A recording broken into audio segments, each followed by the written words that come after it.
And here is the president to a standing ovation at the 102nd Annual Banquet of the Lincoln Association in Mr. Lincoln's town, Springfield, Illinois. Here is the President of the United States. Thank you. Thank you very much. Please, everybody, have a seat. Thank you. Thank you very much. Well, it is wonderful to be back in Springfield, and I see so many familiar faces. To Mr. Hart, to Marilyn, to my Secretary of Transportation, Ray LaHood, to two of the finest governors that we've had in the past, Jim Thompson and Jim Edgar.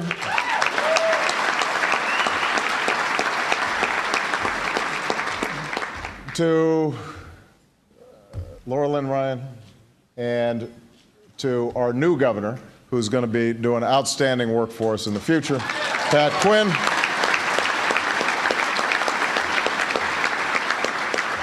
To Reverend McCants, and to my dear friend Loretta Durbin. I do feel guilty because Dick was the one who brought this event to my attention. I'm here and he's there. But part of the reason that Dick Durbin has been such a great friend, not just to me, but to the people of Illinois, is because his work always comes first, and he has been unbelievable in providing leadership in the Senate through thick and through thin. And I'm very, very grateful to him. He is one of my greatest friends, and I would not be standing here if it were not for Dick Durbin. So please give Dick Durbin a big round of applause.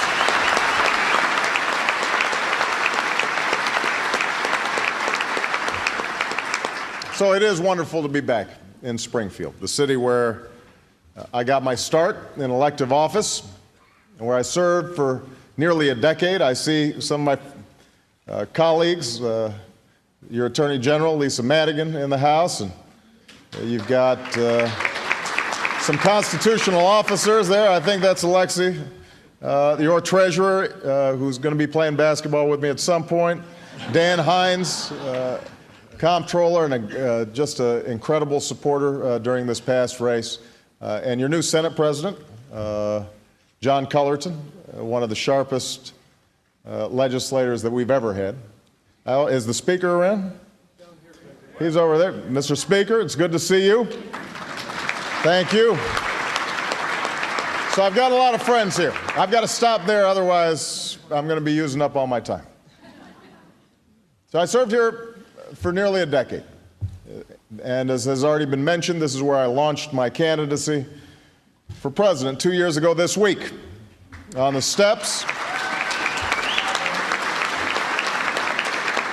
of the old state capitol, where Abraham Lincoln served and prepared for the presidency. It was here nearly 150 years ago that the man whose life we are celebrating today, who you've been celebrating all week, bid farewell to this city that he had come to call his own. And as already been mentioned, on a platform at a train station not far from where we're gathered, Lincoln turned to the crowd that had come to see him off and said, "To this place and the kindness of these people, I owe everything."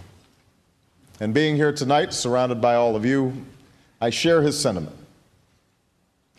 But looking out at this room full of so many who did so much for me, I'm also reminded of what Lincoln once said to a favor seeker who claimed it was his efforts that made the difference in the election.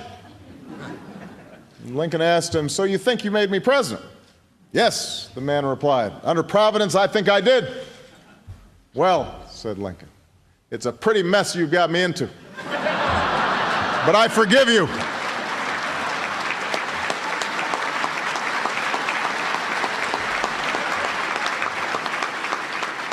So whoever of you think you are responsible for this, we're taking names.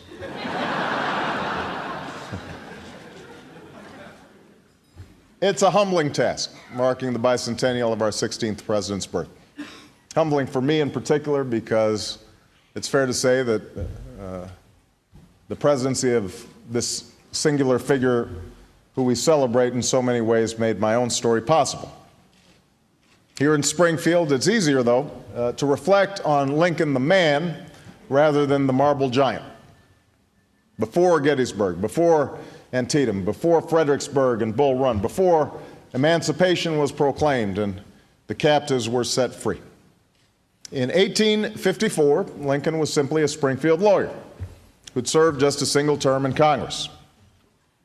Possibly in his law office, his feet on a cluttered desk, his sons playing around him, his clothes a bit too small to fit his uncommon frame, maybe wondering if somebody might call him up and ask him to be Commerce Secretary.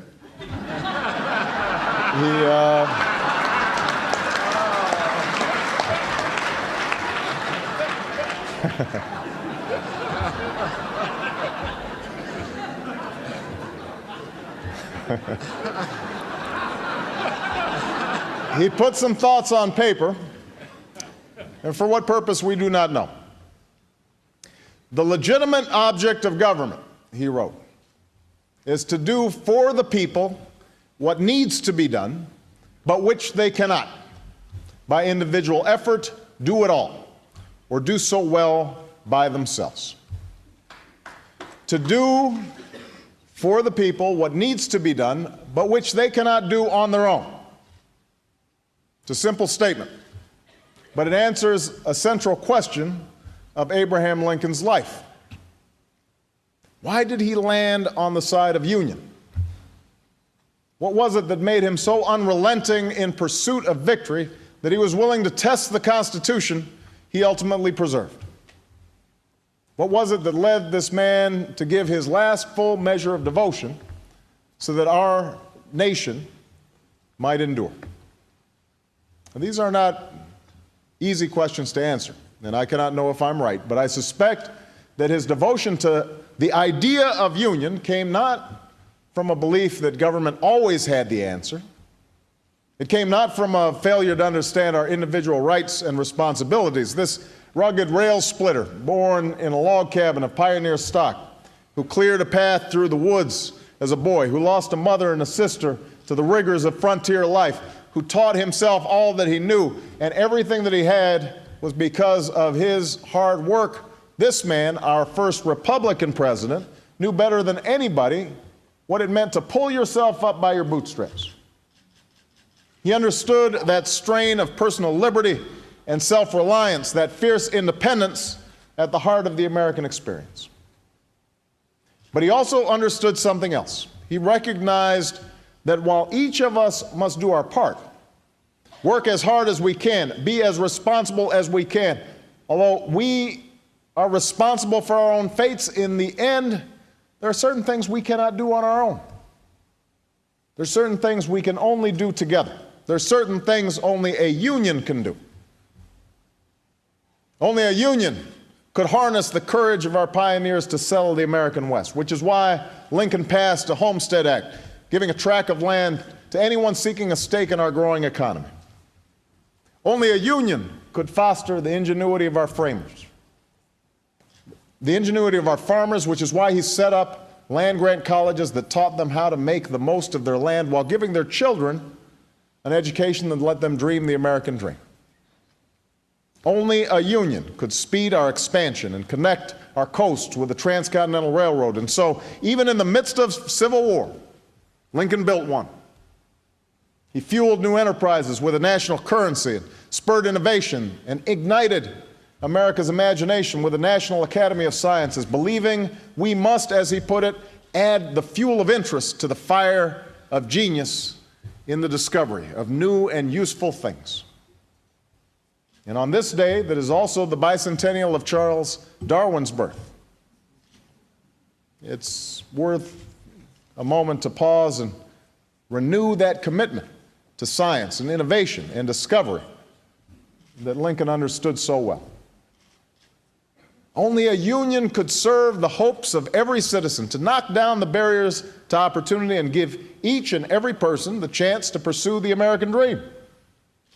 Lincoln understood what Washington understood when he led farmers and craftsmen and shopkeepers to rise up against an empire. What Roosevelt understood when he lifted us from depression, built an arsenal of democracy, created the largest middle class in history with the GI Bill. It's what Kennedy understood when he sent us to the moon, All these presidents recognize that America is and always has been more than a band of 13 colonies or 50 states, more than a bunch of Yankees and Confederates, more than a collection of red states and blue states, that we are the United States. There isn't any dream beyond our reach.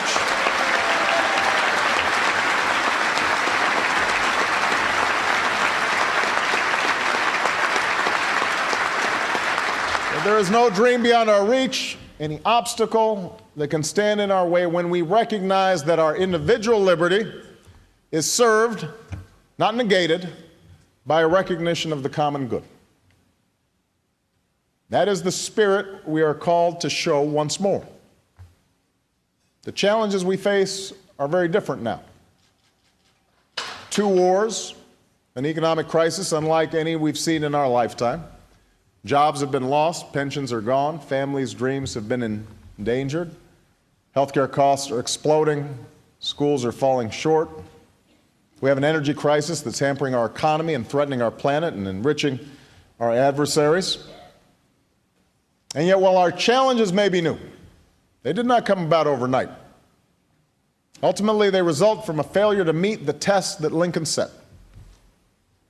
Now, understand, there have been times in our history when our government has misjudged what we can do by individual effort alone and what we can only do together. When we didn't draw the line as effectively as we should have, when government has done things that people can and should do for themselves. Our welfare system, before reform, too often dampened individual initiative, discouraging people from taking responsibility for their own upward mobility. In education, sometimes we've lost sight of the role of parents rather than government in cultivating a thirst for knowledge and instilling those qualities of good character, hard work, and discipline and integrity that are so important to educational achievement and professional success. But in recent years, we've seen the pendulum swing too far in the opposite direction. What's dominated is a philosophy that says every problem can be solved if only government would step out of the way. That if government were just dismantled and divvied up into tax breaks, that it would somehow benefit us all. Such knee-jerk disdain for government, this constant rejection of any common endeavor, cannot rebuild our levees or our roads or our bridges. It can't refurbish our schools or modernize our healthcare system. It can't lead to the next medical discovery or yield the research and technology that will spark a clean energy economy. Only a nation can do those things. Only by coming together, all of us, in union and expressing that sense of shared sacrifice and responsibility for ourselves, yes, but also for one another, can we do the work that must be done in this country.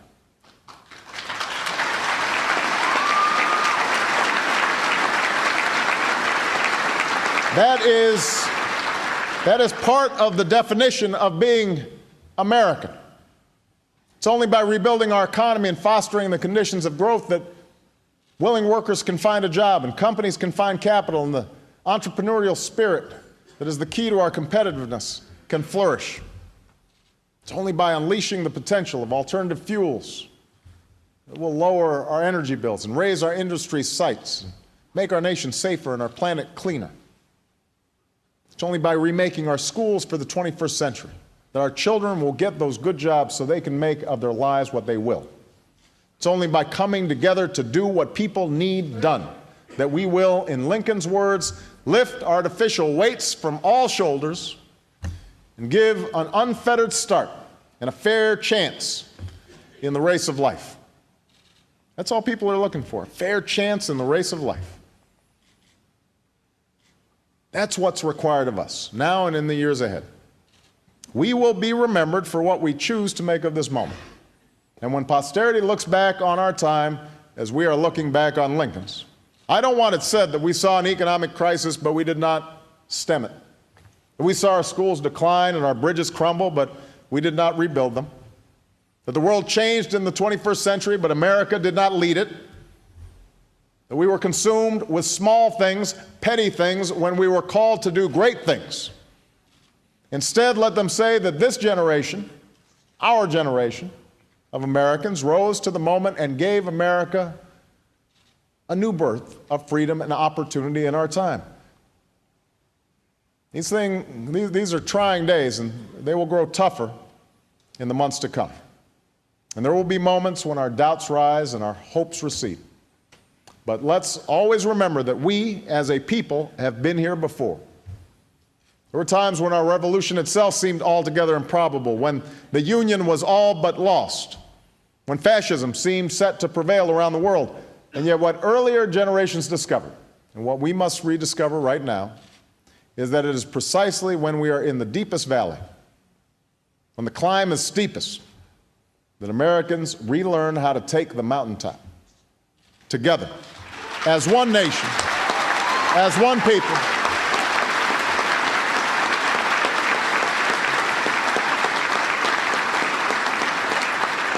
As one nation, as one people. That's how we will beat back our present dangers. That is how we will surpass what trials may come. That's how we will do what Lincoln called on us all to do, and nobly save the last best hope on earth. That's what this is, the last best hope on earth. Lincoln has passed that legacy on to us. It is now our responsibility to pass it on to the next generation. Thank you. God bless you, and may God bless the United States of America. President Obama wrapping up his address to the 102nd Annual Banquet of the Abraham Lincoln Association in Springfield, Illinois.